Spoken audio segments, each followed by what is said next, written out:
Hello, this is D, and I'm back with another video. Now, I know there's been a lot of hot topics that you guys have wanted me to cover lately, and to be honest with you guys, I just wanted to let the smoke clear so I could gather my thoughts properly. I didn't want to have a knee-jerk reaction to all of the news. Now, of course, I'm talking about Xbox games going third party, that Microsoft is going to become a third party developer. Also today, I want to talk about The Last of Us Part 2. Now, Digital Foundry released a video yesterday discussing the differences in the PlayStation 4 and PlayStation 5 version of the game, and I gotta be honest with you guys, the results are going to shock you, and I don't think it's going to be in a good way, so we're also going to talk about that. So first, let's just get into Xbox games coming to other platforms, to the reports and rumors that Microsoft is going to become a third-party developer or publisher, and it's absolutely ridiculous.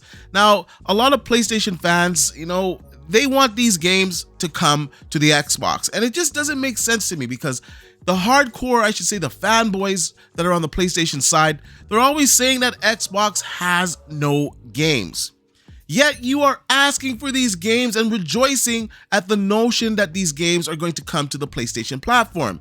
Make it make sense. Does Xbox not have games? Does Xbox not have good games? And if that's the case, why are you rejoicing that these games could possibly come to the PlayStation platform? Now, in reality, Microsoft is not going to become a third-party developer, a third-party publisher. It's just not going to happen. Now, Microsoft acquired Activision. Activision is a company that released games on multiple platforms. Some of the other studios that they bought, Bethesda and the other ones that they acquired, they also make third-party games. Now, a lot of the Bethesda games, they're no longer going to make their appearances on a different platform. So they're just going to be on the Xbox platform and PC and Steam. They're not coming to the PlayStation. And to be honest with you guys, I think that makes sense for those titles. Now, titles that are in the Activision catalog, such as Spyro, such as Crash Bandicoot, and of course we know Call of Duty, these games will remain multi-platform. And I think that's what Microsoft means when they're talking about bringing other games to different platforms. Now, when they acquired the developers from Minecraft, that game was only on the Xbox and PlayStation platform. Once that deal was done, Microsoft expanded where that game was available, and it was also brought to Nintendo's platform, specifically the Switch.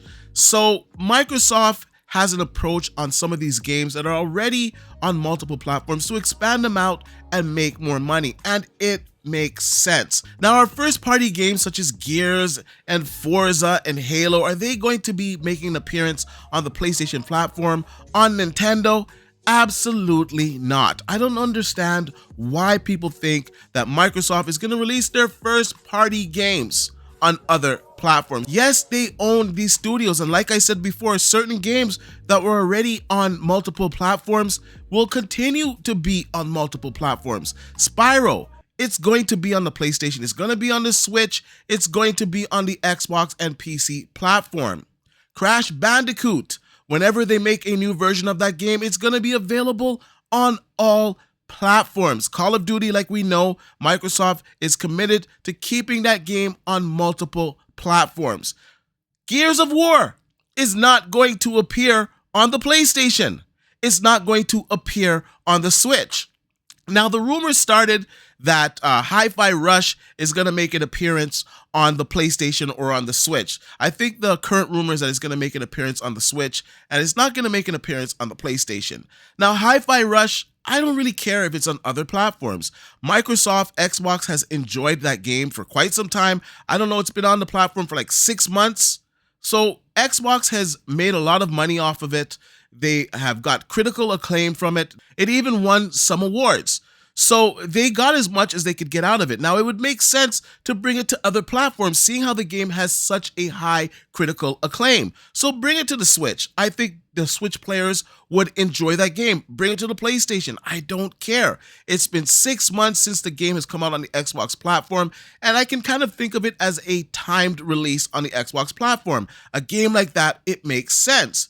Once again, Gears, Halo, Forza, Flight Sim, it doesn't make sense for those games because you want to have people invested in your ecosystem. And in order to have people invested in your ecosystem, you do have to have some exclusives. And I do believe that Microsoft does understand this. Now, this morning I was sent this by the finest, and Satya Nadella adding more fuel to the Xbox fire when he talked about releasing games on multiple platforms. Now, like I said, these are games that are already on multiple platforms. These are games that will make sense. These are not their first party games such as Gears, Halo, and Forza. So let's listen to what Satya Nadella said. Asks about the health and future of Xbox. Satya, could you give an update on our gaming business? Yeah, obviously we're very, very excited about everything that's going on in gaming, especially with the close of Activision, Blizzard, and King. We think that now we have the ability to really do what we always set out to do, which is build great games and deliver them to folks across all platforms, right? Which is Xbox or and consoles, the PCs, and now even including mobile gaming and cloud gaming. So we're excited about the future. We want to do our very best work in gaming. It's a core business for us. But also, I see tremendous synergy between what we're doing up and down the AI stack. I always say Microsoft's not a conglomerate. We have one platform that we express through multiple different addressable markets, and gaming is one. Finally, in gaming, we are doubling down, rapidly executing on our ambition to be the first choice for people to play great games whenever, wherever, and however they want. We are thrilled to close our acquisition of Activision Blizzard King this fall and look forward to sharing more in the coming months about how together we will bring the joy of gaming to more people around the world. Okay, so let's just dissect what he's saying there. Now, Microsoft has been saying this for a long time, that they want you to play your games wherever you play your games. So that's in Samsung TVs via the cloud. That's on your cell phone. That's on your tablet. That's on your PC. Okay? It's also on your Xbox. Play anywhere is not a new thing. Why people try to dissect his words and, turn them to fit their narrative, I just don't understand. Microsoft does have games that are on different platforms. Minecraft is on every platform. Call of Duty is on every platform. Like I said, Spyro most likely will come out on every platform. The same with Crash Bandicoot. There will be certain games that Microsoft will release on PlayStation that they will release on the Switch that make financial sense. There'll be games that they will keep on their platform to drive people into their ecosystem. I don't understand why this is hard for people to understand. It's unbelievable. Microsoft is not leaving the console business. They want you to play your games or have the ability to play your games wherever you play your games. And we play our games all over the place. That doesn't mean that they're going to bring their games to the PlayStation. It doesn't mean that Game Pass is coming to the PlayStation or Nintendo. It's absolutely ridiculous. Now, we know that Microsoft has a good relationship with Nintendo. So it makes sense that Hi-Fi Rush goes on their platform. Now, in my honest opinion, it would be nice to get something in return. Now, I've had this debate before, and I don't want to get into all of this. That's just my honest opinion. Nonetheless, it does appear that maybe Hi-Fi Rush is going to make an appearance on the Nintendo Switch, and I don't think it's a big deal. Now, if Forza or Halo or Gears was to make an appearance on a different platform, then I could understand people being upset about it, because it just wouldn't make sense, and that would kind of signal that they're not really focusing on the console anymore. And I know for a fact that is not the case. Anyways, we're going to move on from this story because we could be talking about this for hours on end. I know it's a huge divide amongst the community, but I'm telling you, in my honest opinion, Microsoft is not going third party. There's no evidence that states that.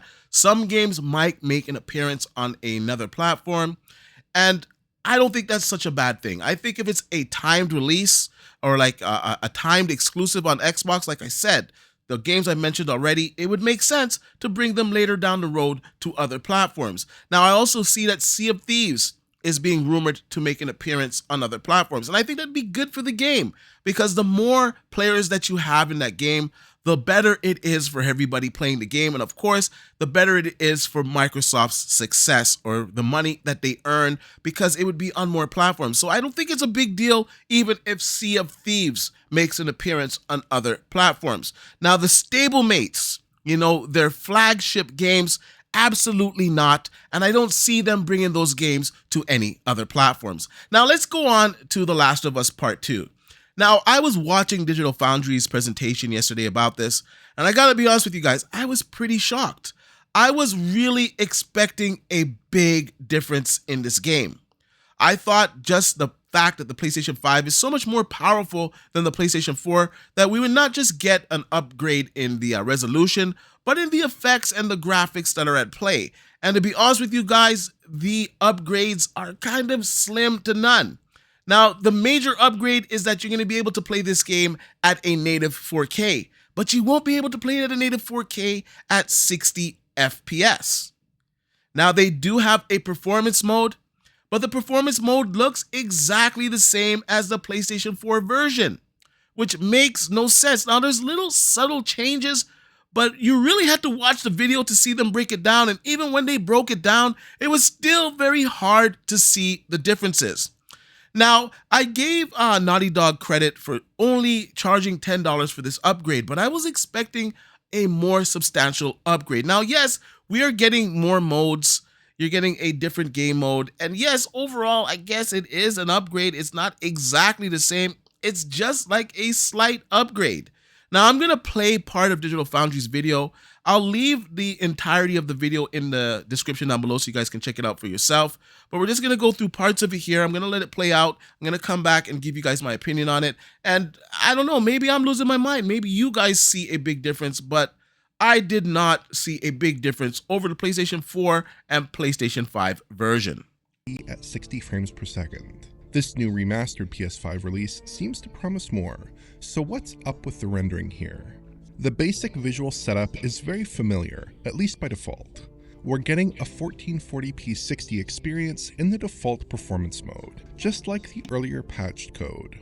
There's no signs of DRS or upsampling here as far as I can tell.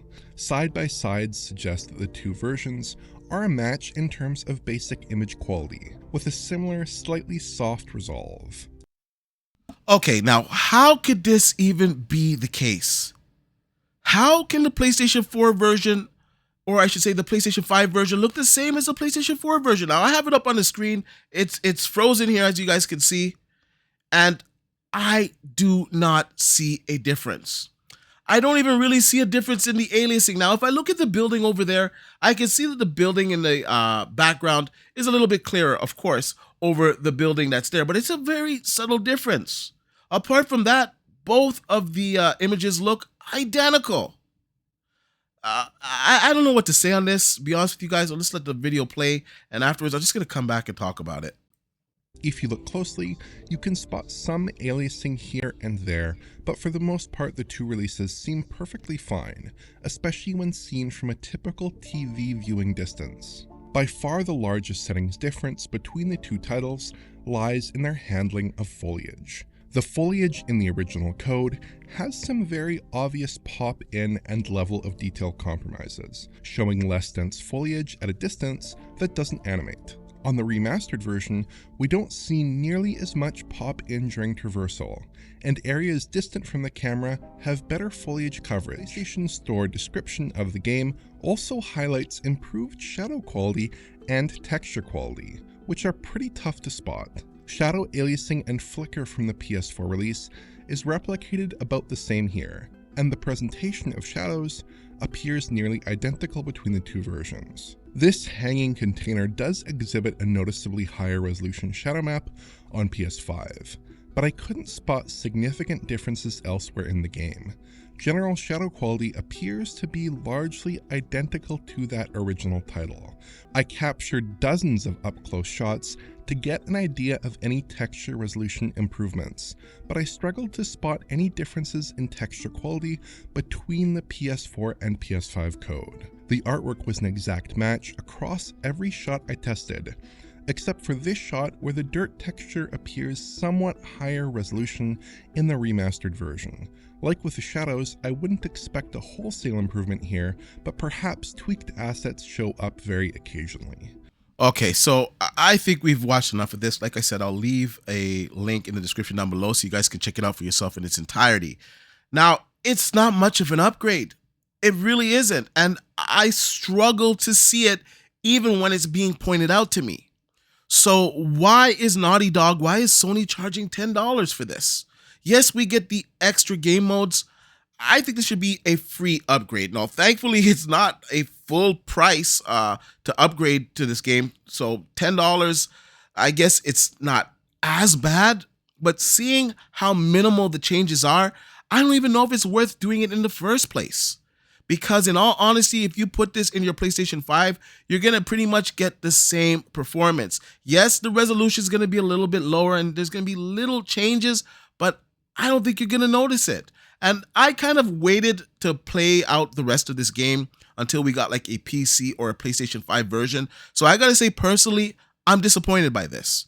I'm probably just going to wait for the PC version to come so I can get full 60 FPS at 4K. Now, I'll be honest with you guys, I'm really surprised that this game is not running at a native 4K 60 on the PlayStation 5, seeing how this is a last-gen game. I'm equally surprised that the upgrades are very small. They said that we would get an upgrade to the shadows. As you saw in the video, there really isn't an upgrade to the shadows. The textures look the same. Now, we do get higher resolution in certain areas, but for the most part, the game looks exactly the same. And in my honest opinion, this is definitely a cash grab from Sony. I don't understand what's going on at Naughty Dog over there because things just don't seem right. They canceled their multiplayer game, and now this upgrade or this remaster is barely that. It's barely an upgrade. It's barely a remaster. It's pretty much like the PlayStation 4 version running on the PlayStation 5, just with a slightly higher resolution. And in my honest opinion, that is very disappointing. And I would probably not upgrade to this. Even though it's just $10, personally, I don't think I'm going to make that upgrade. Anyways, I want to know what you guys think about today's stories. What do you think about Xbox going third-party developer? Do you think that they're going to bring all of their games to multiple platforms? Or do you think that I'm right? It's just going to be certain games that make sense and certain games that already are on multiple platforms? What do you think about The Last of Us 2 Remastered on the PlayStation 5?